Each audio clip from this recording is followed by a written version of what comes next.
سلام الله عليكم أجمعين أعزائنا في فيديو جديد. أرحب بكم على قناتي كالعادة، أهلا وألف مرحبا بكم. موت الضمائر وانعدام الأخلاق، كفر ومجون، سحر وشعوذة. هذه الظاهرة القاتلة التي انتشرت بشدة، أناس مشلولة بسبب السحر وأناس مرضى ولم يستطع الأطباء تشخيص المرض. سحر الموت، سحر مدفون، سحر مأكول ومرشوش، سحر البحار، سحر الجنون وأسحار معلقة، ولا حول ولا قوة إلا بالله. حادثة تهز القلوب في بطننا، تم توثيقها بشاشة الكاميرا، فلا حول ولا قوة إلا بالله العلي العظيم، حيث لاحظ أحد الأشخاص ضفدعا وكأن فمه مخاط بالإبرة والخيط ليتقرب وتكون الفاجعة.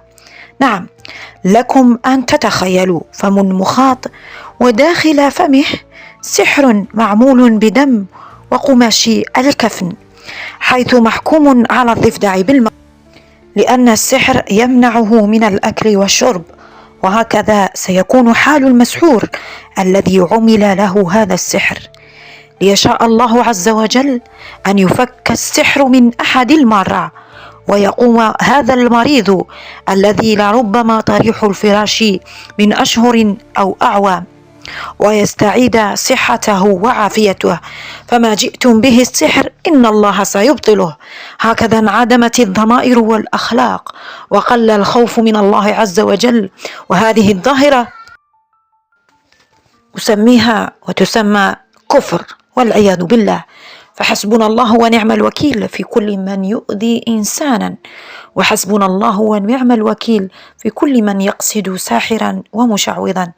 أعزائي المشاهدين، حذاري وحذاري واحذروا من هذه الحوادث التي انتشرت بشدة وخاصة في المجتمعات الجزائرية.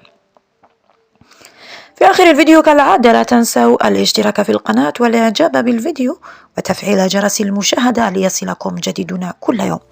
صلاة وسلام على حبيبنا المصطفى، عليه أزكى الصلاة عليه ألف صلاة وأزكى السلام. أحبكم في الله، إلى اللقاء.